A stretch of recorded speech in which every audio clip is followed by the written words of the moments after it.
الحمدللہ رب العالمین والعاقبۃ للمتقین والصلاة والسلام علی سید الانبیاء والمرسلین اما بعد اعوذ باللہ من الشیطان الرجیم بسم اللہ الرحمن الرحیم لا تحسبن الذین یفرحون بما اتوا ویحبون ان یحمدوا بما لم یفعلوا صدق اللہ العظیم۔ اللہم صلی علی سیدنا و مولانا محمد معدن الجود والکرم وآلہ وصحبہ وبارک وسلم۔ اللہم صلی علی سیدنا و مولانا محمد معدن الجود والکرم وآلہ وصحبہ وبارک وسلم۔ الصلاۃ والسلام علیک یا سیدی یا رسول اللہ وعلی آلک واصحابک یا حبیب اللہ۔ حمد و صلاۃ کے بعد قرآن مجید فرقان حمید ہمیں کچھ ایسے روحانی امراض کے بارے میں شعور دیتا ہے کہ جو دلوں میں موجود ہوتے ہیں اور انسان کے دل کے اندر جو اس کی روحانی زندگی ہوتی ہے اس کے لیے بڑے نقصان کا باعث ہوتے ہیں، اور جب دل کے اندر وہ چیزیں پوری طرح جڑ پکڑنے لگتی ہیں تو انسان کے جو ظاہری معاملات ہوتے ہیں، اس کا جو لوگوں کے ساتھ میل ملاپ ہوتا ہے اور اس کے جو تعلقات ہوتے ہیں اس پر بھی اس کے وہ روحانی مسائل اثر انداز ہوتے ہیں۔ یہاں تک کہ نہیں، پھر اگر وہ مسائل اسی طرح برقرار رہیں تو وہ جو نیکی کے کام انسان کرتا ہے، اپنی زندگی میں خیر جمع کرتا ہے، اللہ تبارک و تعالیٰ کا بندہ ہو کر، نبی اکرم صلی اللہ تعالیٰ علیہ وسلم کا امتی ہو کر وہ دین کے رستے پہ چلتا ہے، تو اگر اس کی روحانیت میں بگاڑ ہو تو وہ چیزیں اس کو وہاں بھی تکلیف کا باعث بنتی ہیں اور اس کے نیک اعمال پر بھی اثر انداز ہوتی ہیں۔ انہی مسائل میں سے ایک بڑا مسئلہ جو بہت بڑی روحانی بیماری ہے اور بہت زیادہ تکلیف کا باعث ہے، وہ ہے حب جاہ کا مسئلہ، یعنی شہرت کی خواہش، عزت کی خواہش۔ لوگ میری تعریف کریں، میں لوگوں میں جانا پہچانا جاؤں، لوگ میرا ذکر کریں، جگہ جگہ لوگوں کو پتہ چلے کہ فلاں صاحب ہوتے ہیں۔ حالانکہ حضرت مولا علی شیر خدا کرم اللہ تعالی وجہہ الکریم ارشاد فرماتے ہیں، اسے مبارک ہو جسے تھوڑے لوگ جانتے ہیں۔ وہ شخص باعث مبارکباد ہے جس کی زیادہ شہرت نہیں ہے۔ وہ تو تنہائی میں بیٹھ کے آرام سے اپنے رب کریم کو یاد کر لے گا۔ تو ایک بڑی بیماری دل کی، شہرت حاصل کرنے کی بیماری، اپنا آپ بتانے کی بیماری، اپنے آپ کو لوگوں کے سامنے بڑا ظاہر کرنے کی بیماری، یہ اتنا تکلیف دہ امر ہے کہ اس نے پوری دنیا کے اندر ایک عجیب سی دوڑ لگا دی۔ جس کو اللہ تبارک و تعالیٰ نے کچھ علم دیا وہ بھی چاہتا ہے کہ اب میری شہرت ہو جائے، الا ماشاءاللہ۔ اگر کسی کو اللہ تعالیٰ نے کوئی صلاحیت دی ہے، کسی شعبے میں مہارت دی ہے، تو اس کو اس مہارت کے ساتھ شہرت بھی چاہیے۔ اللہ نے پیسہ عطا کیا ہے اپنے فضل سے، تو بجائے اللہ تبارک و تعالیٰ کی مخلوق پر خرچ کرنے کے وہ اسے شہرت کا باعث بنانا چاہتا ہے، وہ آگے بڑھنا چاہتا ہے۔ اور ہمارے زمانے میں تو ہم نے یہ دیکھا ہے کہ نیکی کا کام کرنے کے شوقین لوگ، ویلفیئر کا کام کرنا ہے، اللہ کے بندوں کی خدمت کرنی ہے، لیکن اس کے ساتھ ساتھ انہیں شہرت کی بھی ضرورت ہے۔ نبی اکرم صلی اللہ تعالیٰ علیہ وسلم سے پوچھا گیا تھا کہ یا رسول اللہ صلی اللہ تعالیٰ علیہ وسلم، ایک شخص اللہ کے رستے میں جہاد کرتا ہے، اس کی دو نیتیں ہیں، اس کے دو ارادے ہیں، وہ اللہ کو بھی راضی کرنا چاہتا ہے اور یہ بھی چاہتا ہے کہ لوگوں میں اس کی شہرت ہو جائے۔ ایسا نہیں ہے کہ رضا الہی کی نیت ہی سرے سے موجود نہیں ہے، رضا الہی بھی چاہتا ہے اور ساتھ یہ بھی چاہتا ہے کہ میرا نام ہو جائے لوگوں میں۔ تو آپ کیا فرماتے ہیں؟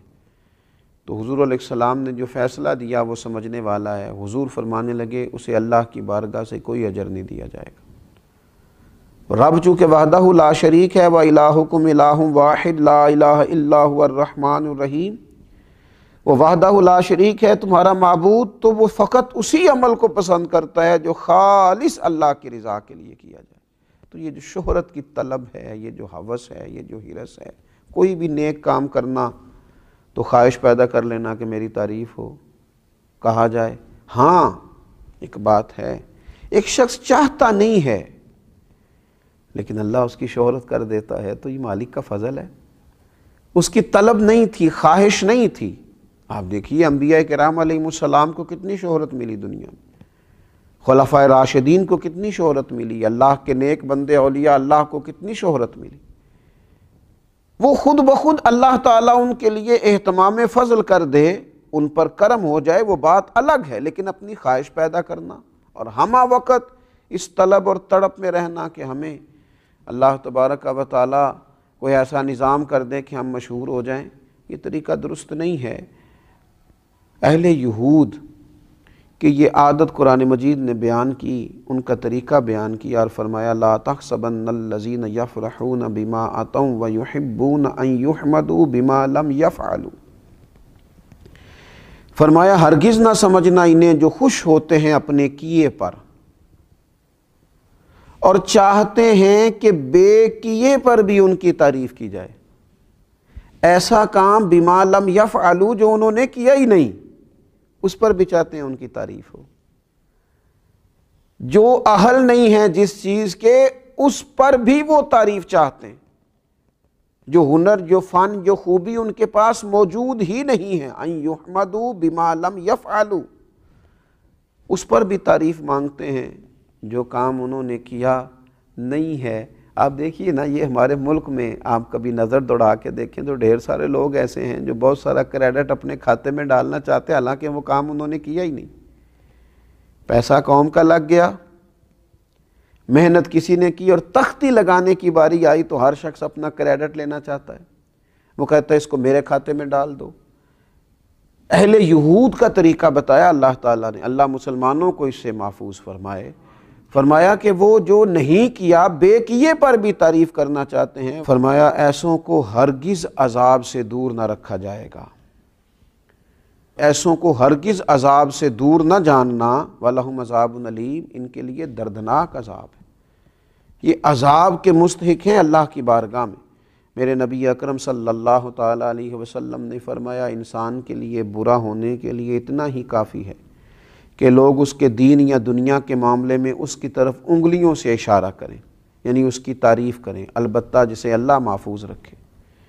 فرمایا یہ تو برا ہونے کی علامت ہے کہ لوگ تیری تعریفیں کرتے پھریں، وہ جو تو چاہتا تھا، اگر تو چاہتا تھا، اس کی شرح میں شارحین نے لکھا اگر تو چاہتا تھا میری تعریف ہو تو پھر یہ تیرے برا ہونے کی علامت ہو گئی تیری تعریف۔ اور ایک حدیث پاک میں فرمایا کہ نبی پاک صلی اللہ تعالیٰ علیہ وسلم نے کہ کچھ لوگ اپنے اعمال لے کے قیامت کے دن اللہ کی بارگاہ میں حاضر ہوں گے تو رب فرمائے گا ان سے جا کے اجر لو جن کو دکھانے کے لیے کرتے تھے، میرے پاس تو تمہارے اس عمل کا اجر موجود ہے جو تم نے میرے لیے کیا تھا، جاؤ جا کے ان سے اجر لو۔ حضرت مولا علی شیر خدا رضی اللہ تعالیٰ عنہ فرماتے ہیں خرچ کرو لیکن شہرت نہ چاہو، اپنی شخصیت کو اس طرح بلند نہ کرو کہ تمہارا ذکر کیا جائے اور لوگ جانیں، بلکہ اپنے آپ کو چھپا کے رکھو۔ اسی کسے دے کچھ بھی نہ لگ دے، نہ کوئی ساڈا دردی، اپنے آپ کو چھپا کے رکھو، خاموشی اختیار کرو، اس طرح کہ تم محفوظ رہو گے، نیک لوگ تم سے خوش ہو جائیں گے اور بدکار تم سے ناخوش ہو جائیں گے۔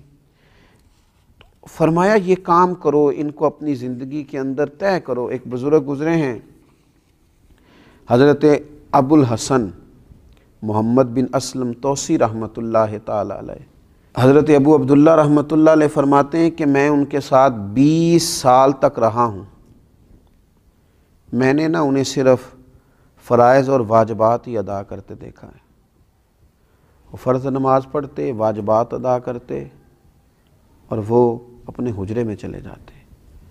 20 سال کے بعد سمجھ آئی کہ یہ وہ شخص ہے جو گھنٹوں اپنے رب کی عبادت کرتا ہے، یہ وہ شخص ہے جو گھنٹوں بیٹھ کر تلاوت قرآن کرتا ہے، حضور علیہ السلام پر درود و سلام عرض کرتا ہے، لیکن 20 سالوں میں نے انہیں جتنی بھی عبادت کرتے دیکھا، چھپ کے کرتے دیکھا۔ پوچھنے والے نے پوچھا تو فرمانے لگے جس کے لیے کرتا ہوں وہ دیکھتا ہے، جس کی رضا کے لیے کرتا ہوں وہ آشنا ہے، اور میرے عمل سے بھی آشنا ہے اور میرے دل کی کیفیت سے بھی آشنا ہے۔